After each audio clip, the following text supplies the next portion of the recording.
क्या आप एक गर्भवती महिला हैं, पहली बार मां बन रही हैं, हाई ब्लड प्रेशर, शुगर या थायराइड जैसी किसी भी शारीरिक समस्या से ग्रसित हैं, तो आज का ये कार्यक्रम आपके लिए बहुत उपयोगी होने वाला है। आज सेहत एक नियामत कार्यक्रम में मैं बबीता इसी विषय पर चर्चा करने वाली हूँ।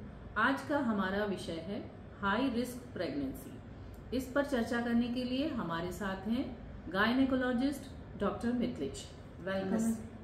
नमस्ते डॉक्टर साहब, सबसे पहले आज मैं ये जानना चाहूंगी कि ये हाई रिस्क प्रेगनेंसी क्या है और कितने % गर्भवती महिलाओं में ये पाया जाता है। देखिए, कुछ हाई रिस्क फैक्टर्स होते हैं, जैसा आपने इंट्रोडक्शन में भी बोला कि कुछ डिजीजेस, डायबिटीज़, हाइपरटेंशन, थायराइड वगैरह जो डिजीजेस होती हैं, ये हाई रिस्क फैक्टर्स होते हैं। इसके अलावा भी बहुत सारे हाई रिस्क फैक्टर्स होते हैं जो कि माँ और बच्चे दोनों की सेहत को एडवर्सली अफेक्ट करते हैं।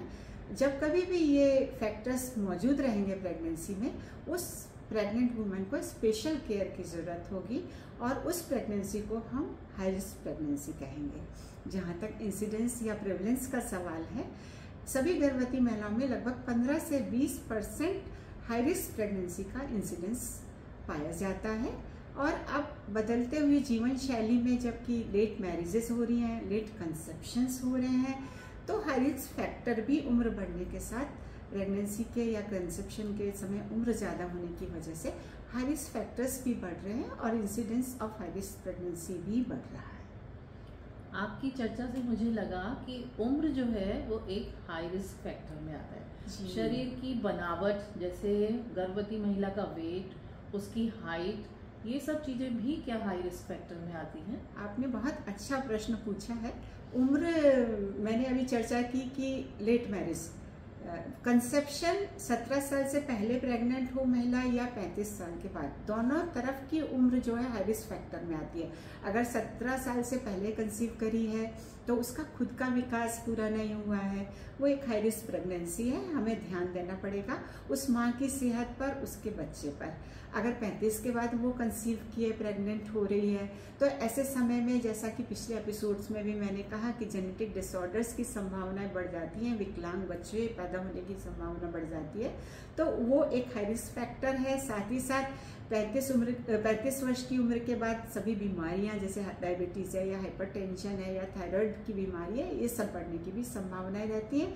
साथ ही साथ जो डिलीवरी जिस रास्ते से होती है, वो पेल्विक बोन और लिगामेंट्स थोड़े रिजिड हो जाते हैं, तो डिलीवरी नॉर्मल होने में परेशानी होती है। इसलिए वो उम्र एक हाई रिस्क फैक्टर है और मानना पड़ेगा। उसके अलावा आपने कहा कि जैसे हाइट, हाँ, हाइट हाई रिस्क फैक्टर है। अगर 5 फीट से कम हाइट है महिला की, तो उसका जो डिलीवरी वाला जो रास्ता है, जिसको हम पेल्विस कहते हैं, वो छोटा होगा। और अगर छोटा बच्चा है, कमजोर बच्चा है, तो डिलीवर हो जाएगा। परंतु अगर बच्चा तंदुरुस्त है तो उस रास्ते से या उस पेल्विस से वो बच्चा नहीं निकल सकता। इसलिए हाइट भी एक हाई रिस्क फैक्टर है। अगर हम ओबेसिटी की बात करें, अगर कोई महिला बहुत मोटी है तो ये भी एक हाई रिस्क फैक्टर है, क्योंकि वो सभी बीमारियां, डायबिटीज़ है, हाइपरटेंशन है या थायराइड है, इनके पास होने की ज़्यादा संभावना है। और डिलीवरी में भी प्रॉब्लम आएगी नॉर्मल में, और ऑपरेशन अगर किया गया तो स्टिचेस वगैरह हील होने में भी इन महिलाओं में परेशानी हो सकती है। इसलिए ओबेसिटी या बहुत कम वजन होना भी हाई रिस्क फैक्टर में आता है। ये हमने शारीरिक बनावट से संबंधित कुछ लक्षण देखे। कुछ ऐसी बीमारियां भी हैं जो गर्भवती महिला के लिए रिस्क फैक्टर बन जाती हैं? जी बिल्कुल, जैसा मैंने पहले भी बताया था, जब इनिशियल चेकअप के लिए पहली बार महिला आती है तो उसका बेसिक स्वास्थ्य कैसा है, उसको पहले से कोई बीमारी तो नहीं है, ये जांच की जाती है। और इसका मकसद यही होता है कि जितनी गर्भवती महिलाएं आ रही हैं हमारे पास, उसमें से हम हाई रिस्क फैक्टर वाली महिलाओं को अलग कर दें, क्योंकि उन्हें स्पेशल केयर की ज़रूरत है। तो उनका हीमोग्लोबिन कराते हैं, एनीमिया तो नहीं है, एनीमिया अपने आप में एक हाई रिस्क फैक्टर है। शुगर कराते हैं, डायबिटीज़ तो नहीं है, थायराइड कराते हैं, किडनी के लिए टेस्ट होते हैं। तो ये सारे किडनी डिजीजेस हों, चाहे डायबिटीज़ हो, चाहे हाइपो या हाइपरथायराइडिज्म हो, सीवियर एनीमिया हो, या HIV और ऑस्ट्रेलिया एंटीजन हेपेटाइटिस के लिए टेस्ट कराया जाता है, ये इन्फेक्शन है तो ये भी हाई रिस्क फैक्टर है। तो जो प्री एग्जिस्टिंग डिजीजेस हैं वो सारी की सारी उस समय फिल्टर की जाती हैं और हाई रिस्क प्रेग्नेंट वुमेन को एक अलग कैटेगरी में रख के उसको अलग तरह से केयर दी जाती है। और उन बीमारियों का ध्यान रखा जाता है। उसे कहा जाता है जो आप इलाज करा रहे हैं जिस चिकित्सक से, उसी से कराइए, उसे बताइए कि आप प्रेग्नेंट हैं, जिससे कि उन मेडिसिन का डोज वो रेगुलेट करे और आप बीमारियों का इलाज उन्हीं से कराते रहिए और बच्चे के लिए और अपने लिए हमें दिखाइए। साथ ही साथ एनीमिया बहुत बड़ा हाई रिस्क फैक्टर है, खास करके हमारे हिंदुस्तान में 50% प्रेग्नेंट वुमेन एनीमिक होती है। और एनीमिया जब हीमोग्लोबिन 7 ग्राम से कम डिटेक्ट होता है तो वो हाई रिस्क फैक्टर इसलिए ज़्यादा है कि अगर उस पर ध्यान नहीं दिया परिवार वालों ने, खाने के लिए या दवा नहीं ले रही है या ब्लड लाने को कहा, ब्लड नहीं ला के दिया, तो ऐसी स्थिति में हम माँ व बच्चा दोनों खो सकते हैं। ये बहुत बड़ा हाई रिस्क फैक्टर है प्रेगनेंसी विद एनीमिया। अगर इन्फेक्शन है, pregnant women I HIV positive हो गई या हेपेटाइटिस पॉजिटिव है, तो अब यहाँ पर क्यों हाई रिस्क फैक्टर है? क्योंकि वो बच्चा भी HIV पॉजिटिव हो सकता है, वो बच्चा हेपेटाइटिस पॉजिटिव भी हो सकता है, तो उसको ट्रीटमेंट पैदा होने के बाद तुरंत देना है। साथ ही साथ डिलीवरी के समय प्रिकॉशन लेने, क्योंकि ये जो है ट्रांसफरेबल डिजीज है, जहाँ जिस एनवायरनमेंट में डिलीवरी हो रही है वहाँ जो वर्कर्स हैं, मेडिकल हेल्थ वर्कर्स जो डिलीवरी करा रहे हैं या सफाई कर रहे हैं, वो इन्फेक्टेड हो सकते हैं, दूसरा मरीज इन्फेक्टेड हो सकता है, तो उन सबको भी बचाना है। तो ये भी एक प्रकार का हाई रिस्क फैक्टर है जिसको कि पहले से डिटेक्ट करना है, वो मदर की केयर करनी है, साथ ही साथ अपना जो स्टाफ है और दूसरे मरीजों को भी बचाना है। ये इन्फेक्शियस है जी, बच्चे को ट्रांसफर हो सकती है, बच्चे को भी हो सकती है और वहाँ जो लोग दूसरे हैं उनको हो सकती दूसरे है, मरीजों को तो भी हो सकती है। स्पेशल केयर करने की जरूरत है। दूसरा आपने बहुत स्पेसिफिक बताया कि एनीमिया को बहुत ज़्यादा एड्रेस करने की ज़रूरत है, क्योंकि हमारे यहाँ इंडिया में लेडीज़ 50% 60% एनीमिक ही होती हैं, तो उसको बहुत ध्यान देने की ज़रूरत है। इसके बाद और ऐसे कौन से फैक्टर्स हैं जो कि हाई रिस्क हो सकते हैं? देखिए, अब महिला आई है, हमने इन्वेस्टिगेशन कर ली है, अब उसका जो पहली डिलीवरी की हिस्ट्री है वो बहुत इम्पॉर्टेंट है। मान लीजिए कि उसका पहला बच्चा ऑपरेशन से हुआ है, तो प्रीवियस सिजेरियन सेक्शन है, हाई रिस्क फैक्टर हो गया, वो स्पेशल केयर की हकदार है वो महिला, उसकी स्पेशल केयर करनी है क्योंकि पहला बच्चा ऑपरेशन से हुआ है। अगर उसके पहले 2-3 बच्चे अबॉर्शन हो गए या पहला बच्चा पेट में ही समाप्त हो गया, तो ये कोई हाई रिस्क फैक्टर तो नहीं है, परंतु ये उसके लिए कीमती प्रेगनेंसी है, प्रेशियस प्रेगनेंसी है, इसलिए वो उसकी हमें स्पेशल केयर करनी है। और ये पूरा प्रयास चिकित्सक का है कि इस महिला को जिसके पहले अबॉर्शन हुए हैं या पहला बच्चा मरा हुआ है, उसको इस बार जीवित बच्चा लेके वो जाए। तो प्रेशियस प्रेगनेंसी भी हाई रिस्क फैक्टर है जो कि महिलाओं में मौजूद रहता है। प्रीवियस मान लीजिए बच्चा पेट में मर गया है या मल्टीपल अबॉर्शंस है, ये सभी हाई रिस्क फैक्टर्स हैं। अभी आपने बताया कि अगर महिला का पहला बच्चा सिजेरियन से हुआ है, ऑपरेशन से, तो क्या दूसरा भी ऑपरेशन से ही होगा? ऐसा माना जाता है कि दूसरा भी फिर सिजेरियन ही करना पड़ेगा? जी, ये इस बात पे निर्भर करता है कि पहला ऑपरेशन का कारण क्या था। अगर ऑपरेशन इस कारण से किया गया कि नॉर्मल डिलीवरी हो ही नहीं सकती थी, तब तो ये बच्चा भी ऑपरेशन से ही होगा, क्योंकि वो कारण तो अभी भी है। परंतु अगर ऑपरेशन इस कारण से हुआ कि बच्चे को बचाने के लिए किया गया, अगर बच्चे में कोई परेशानी नहीं होती, बच्चा ठीक होता, तो ये नॉर्मल डिलीवरी हो जाती, या माँ के स्वास्थ्य के लिए किया गया और अगर माँ का स्वास्थ्य सही रहा होता तो ये नॉर्मल डिलीवरी हो जाती। अगर बच्चे की पोजीशन भी क्या इसमें कोई रोल प्ले करती है? बच्चा टेढ़ा हो गया जी, ऑपरेशन की जरूरत पड़ेगी। तो अगर ये कारण है कि पिछला डिलीवरी जो है टेढ़ा बच्चा था इसलिए ऑपरेशन हुआ और इस बार सीधा बच्चा है तो ऑपरेशन की कोई जरूरत नहीं है, तो ऐसे कारण जिनमें नॉर्मल डिलीवरी हो सकती थी परंतु बच्चे या माँ के कारण से ऑपरेशन किए गए और वो कारण अब इस प्रेगनेंसी में मौजूद नहीं है, तो उस महिला को नॉर्मल डिलीवरी के लिए छोड़ा जा सकता है, पर अंडर कांस्टेंट सुपरविजन, क्योंकि पहला ऑपरेशन का स्कार है, बच्चेदानी उस जगह से कमजोर है, तो बच्चे का जब दर्द आता है तो वो स्कार और पतला होता है और कभी कभी वो खुल जाता है और वो घातक होता है। तो उसको कांस्टेंट ऑब्जर्वेशन में रखना होता है कि अगर ऐसी नौबत आ रही है तो उसका ऑपरेशन तुरंत कर दिया जाए, जब तक ऐसी नौबत नहीं है नॉर्मल डिलीवरी की कोशिश की जा सकती है। आजकल का लाइफ स्टाइल बच्चों का बहुत चेंज हो गया है, वो अल्कोहल और टोबैको का सेवन करने लग गए हैं, इसमें बच्चे पर कितना अफेक्ट आता है? टोबैको और अल्कोहल आजकल की लाइफ स्टाइल में दोनों हाई रिस्क फैक्टर हैं।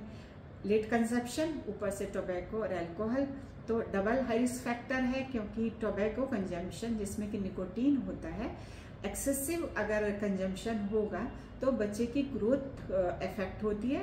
कभी कभी बच्चा जो है पेट में ही समाप्त हो जाता है, उसकी डेथ हो जाती है। तो टोबैको और अल्कोहल कंज्यूम करने वाली जो गर्भवती महिलाएं हैं उनको भी स्पेशल केयर की ज़रूरत है बच्चे के लिए।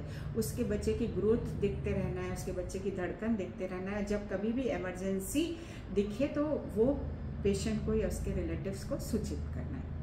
इसके अलावा और कौन से ऐसे लाइफस्टाइल फैक्टर्स आप बताना चाहेंगे?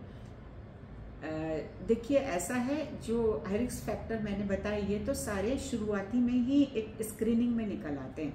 हम हिस्ट्री लेंगे तो उसका प्रीवियस इतिहास पता लग जाएगा, उसकी हैबिट्स पता लग जाएंगी, उसके बेसिक इन्वेस्टिगेशन पता लग जाएंगे। परंतु जब महिला रेगुलर विजिट में आ रही है तब हम उसको देख रहे हैं तो सब कुछ ठीक चल रहा है, क्योंकि हम तो उसको ऑब्जर्व करने के लिए उसको रेगुलर विजिट में बुला रहे हैं कि कुछ एबनॉर्मल तो नहीं हो रहा नॉर्मल से। तो कुछ हाई रिस्क फैक्टर बीच में भी अपीयर होते हैं, इनिशियल स्क्रीनिंग के बाद में भी। अगर वो आ रही है दिखाने और चौथे पांचवें महीने में आई पता लगा सब मल्टीपल प्रेगनेंसी यानी ट्विन है या ट्रिपलेट है। आजकल इनफर्टिलिटी बहुत ज़्यादा हो रही है, भांजपन की समस्या बहुत ज़्यादा है, तो ट्रीटमेंट से बच्चे गर्भ ठहर रहे हैं, तो जो मेडिसिन दी जाती है उससे incidence of multiple pregnancy, triplet या ट्विंस ज़्यादा हो रहे हैं। तो ट्विंस और ट्रिपलेट अपने आप में एक हाई रिस्क फैक्टर है। बीच में सब कुछ ठीक चल रहा है और एक महीने के बाद महिला आई तो पता लगा उसके बच्चे का विकास जितना डॉक्टर ने पहले देखा था उससे अब में जितना होना चाहिए नहीं हो रहा, या पानी की कमी अल्ट्रासाउंड किया तो पता लगा। तो ये हाई रिस्क फैक्टर हो गया, बीच में हो गया। पहले तो सब कुछ ठीक चल रहा था, अब इंट्रायूट्राइन ग्रोथ रिटार्डेशन हो गया, विकास कम है, पानी भी कम हो गया। अब उस महिला को आज के बाद से स्पेशल केयर की जरूरत ही अभी तक नहीं थी। अल्ट्रासाउंड कराया, अचानक से पता लगा कि प्लेसेंटा जो है बच्चेदानी के मुंह पर है। कोई परेशानी नहीं है परंतु प्लेसेंटा है, हाई रिस्क फैक्टर है। वो पेशेंट कभी भी वो महिला बिना दर्द के एक्सेसिवली ब्लीड कर सकती है, तो उसको स्पेशल केयर की जरूरत है। उसे अगर टाइम पूरा नहीं हुआ है तो समझा के रखना है, थोड़ी सी भी ब्लीडिंग होगी तो आप आइए, और अगर फुल टर्म है तो उससे तो स्पेशल केयर है, भर्ती रखना है, देखना है नॉर्मल होगी या नहीं होगी, और नहीं होगी तो ऑपरेशन की व्यवस्था करनी है। कभी भी ब्लीड कर सकती है तो ब्लड का अरेंजमेंट करना होगा। तो प्लेसेंटा नीचे होना भी अपने आप में एक हाई रिस्क फैक्टर है, जो कि रेगुलर विजिट के समय पता चलेगा और इनिशियली नहीं पता लगता है। अच्छा, इस चर्चा से एक बात और भी समझ में आ रही है कि डॉक्टर्स तो पेशेंट को बुलाते हैं 15 डेज पर आइए या 1 मंथ पर आइए, लेकिन इन बिटवीन भी उनमें कुछ ऐसे सिम्टम्स आ सकते हैं जिसके लिए उन्हें फौरन जाना चाहिए। ऐसे क्या फैक्टर्स हैं? ये आपने बहुत महत्वपूर्ण बात पूछी है, क्योंकि ये उस गर्भवती महिला को और उसके परिवार वालों को ये वार्निंग सिग्नल कहलाते हैं, खतरे के चिन्ह कहलाते हैं, और सबको पता होना चाहिए। क्योंकि चिकित्सक ने कहा पहले ट्राइमेस्टर में चिकित्सक 1 महीने में बुलाते हैं, दूसरे में 15 दिन में बुलाते हैं, तीसरे में हफ्ते भर में बुलाते हैं। जब बुलाया उसके बीच में किसी भी तिमाही में अगर कुछ खतरे के चिन्ह प्रकट होते हैं तो आपको तुरंत जाना चाहिए। और ये खतरे के चिन्ह क्या है, ये गर्भवती महिला को भी पता होना चाहिए और उसके परिवार को भी पता होना चाहिए, और चिकित्सक बताते भी हैं। आप लोगों को जानने चाहिए कि ये खतरे के चिन्ह क्या हो सकते हैं। जैसा मैंने पहले भी कहा कि जब गर्भवती महिला आती है तो उसके हर विजिट में ब्लड प्रेशर या देखा जाता है, यूरिन में प्रोटीन देखा जाता है, सूजन देखी जाती है, एनीमिया के लिए देखा जाता है। अगर किसी महिला को दिखाने आई है, उसको सूजन भी है, ब्लड प्रेशर भी बढ़ा है, यूरिन में प्रोटीन भी है, मतलब अब उसको जो बीमारी की मैं बार बार बात कर रही हूँ कि वो प्रोन टू एक्लेम्शिया जिसमें कि झटके आ जाते हैं, उसके लिए ये सिम्टम्स, ये लक्षण है और उसका ध्यान रखना है। तो उसको वार्निंग सिग्नल चिकित्सक जरूर बताता है। और आप लोगों को भी जानना चाहिए कि ऐसी किसी भी गर्भवती महिला को जिसका ब्लड प्रेशर ज़्यादा है, वजन ज़्यादा बढ़ रहा है, या पैरों में सूजन है, यूरिन में प्रोटीन आ रहा है, उसको कभी भी बहुत तेज सर में दर्द हो, या बहुत ज़्यादा उल्टियाँ आने लगे, या धुंधला दिखाई देने लगे, बेहोशी आने लगे, तो ऐसी महिला को तुरंत ही घर वालों को चिकित्सालय लेकर जाना चाहिए, क्योंकि इस महिला को इन लक्षणों के साथ कभी भी झटके आ सकते हैं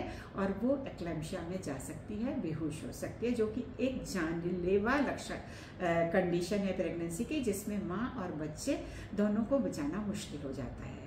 इसके अलावा अगर किसी महिला को बहुत ज़्यादा ब्लीडिंग होने लगी, थोड़ी भी हो रही है, तो ब्लीडिंग अपने आप में हाई रिस्क फैक्टर है किसी भी तिमाही में, चाहे वो पहली हो, चाहे दूसरी हो, चाहे तीसरी हो। उसमें आपको ब्लीडिंग अगर हो रही है तो चिकित्सक के पास जाना है, वार्निंग सिग्नल है। पानी की थैली टूट गई, जिसको कहते हैं कि पानी छूट गया, बहुत सारा पानी एकदम बहने लगा, तो महिला को चिकित्सक के पास जाना चाहिए।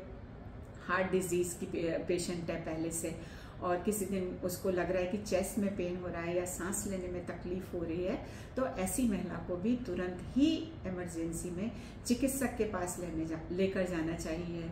तो ये सारे कुछ वार्निंग सिग्नल्स हैं जिनको अगर दिखाई देते हैं घर वालों को गर्भवती महिला में, तो इनको लेकर के गर्भवती महिला को तुरंत ही चिकित्सक के पास जाना चाहिए। भले आपको उस चिकित्सक ने उस दिन नहीं बुलाया है, तब भी आप लेके जाइए, क्योंकि ये इमरजेंसी कंडीशंस है। ये सारी कंडीशंस जो आपने बताई ये गर्भवती महिला से रिलेटेड है। अगर बच्चे के मूवमेंट में कोई मूवमेंट कम या ज्यादा है बिल्कुल। तो ये भी क्या वार्निंग साइन है? जी बिल्कुल। अगर महिला को लगता है कि उसका बच्चा जितना घूमना चाहिए था उतना नहीं घूम रहा, का आमतौर पर ये कहा जाता है जब भी वो महिला आती है कि हमारा बच्चा कम घूम रहा है, तो चिकित्सक उनको कहते हैं आप आराम करो, कुछ मीठा खाओ, कुछ ग्लूकोज चढ़ाते हैं और उनको मूवमेंट काउंट करने के लिए कहते हैं। तो वो मूवमेंट काउंट कि 1 घंटे में कितना मूवमेंट हुआ, तो नॉर्मली 1 घंटे में बच्चे के 3 मूवमेंट होते हैं। तो अगर वो महिला कह रही है कि मेरा मूवमेंट कम हो रहा है, इसका मतलब कि उसको लग रहा है कि उसका बच्चा, ऐसे नहीं बोलती कोई महिला, उसको लगता है कि सवेरे से और आज 3 घंटे 4 घंटे हो गए बच्चा घूमा नहीं, तब वो बताती है कि मेरा बच्चा कम घूम रहा है। ऐसी स्थिति में भी महिला को ज़्यादा भी घूम रहा है, बहुत ज़्यादा भी घूम रहा है, वो भी रिस्क फैक्टर है और वार्निंग सिग्नल है, उस महिला को तुरंत ही चिकित्सक के पास लेके जाना चाहिए। उसमें ये नहीं देखना है वार्निंग साइंस में कि ये दिन है कि ये रात है। ऐसी स्थिति में तुरंत ही महिला को चिकित्सक के पास या चिकित्सालय में लेकर जाना चाहिए। वार्निंग सिग्नल गर्भवती महिला के अपने शारीरिक विकास, अपने शरीर से रिलेटेड हो सकते हैं या बच्चे से रिलेटेड भी हो सकते हैं, तो उसे अपने साथ साथ बच्चे का भी ध्यान रखना है। कोई भी चेंज अगर उसको महसूस होता है तो अपने घर में बताए, और अगर अकेले हैं तो फौरन अपने चिकित्सक से संपर्क करें। किसी भी कंडीशन में घर में बैठे रहकर टाइम को वेस्ट नहीं करना है। आज की चर्चा से हम ये जान पाए कि आज के टाइम में बहुत सारे रिस्क फैक्टर तो हैं, लेकिन मेडिकल साइंस इतनी हमारी एडवांस हो चुकी है कि अगर हम टाइमली किसी भी कंडीशन को सॉल्व कर सकते हैं, किसी भी कंडीशन को अगर हम उसको इन्वेस्टिगेट करा लें, अपने डॉक्टर के साथ डिस्कस करें, जो भी वो हमें मेडिकेशन दें वो हम टाइमली लेते रहें, प्रॉपर न्यूट्रिशन लें, रेस्ट करें, सारी बातों को हम फॉलो करें, तो किसी भी रिस्क फैक्टर से हम गर्भवती महिला को और उसके बच्चे को बचा सकते हैं। देखिए 2-3 इम्पॉर्टेंट बातें हैं रिस्क प्रेगनेंसी में जो स्पेशल केयर के लिए ज़रूरी है। रेगुलर विजिट बहुत ज़रूरी है। जब चिकित्सक बुलाए तब आप जाइए और दिखाइए। रेगुलर विजिट ही स्पेशल केयर है। वो बार बार देखेगा, यही उसकी स्पेशल केयर है। वो बार बार मॉनिटर करेगा आपका स्वास्थ्य कैसे चल रहा है और बच्चे का कैसा चल रहा है। न्यूट्रिशन, जैसा बबीता जी ने कहा, बहुत महत्वपूर्ण है, उसका ध्यान रखना है।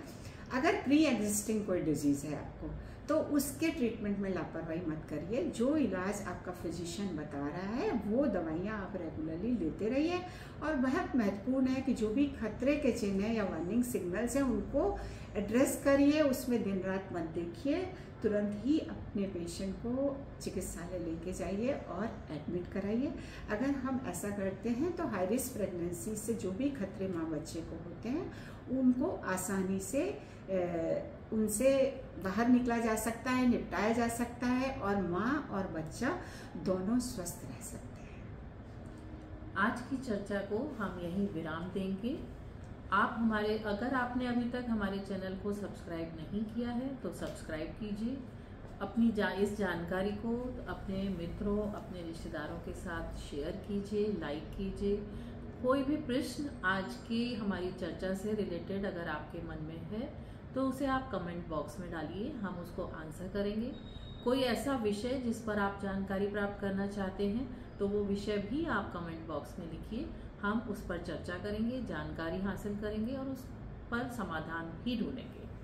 तब तक के लिए आज्ञा दीजिए। नमस्कार। Thank you.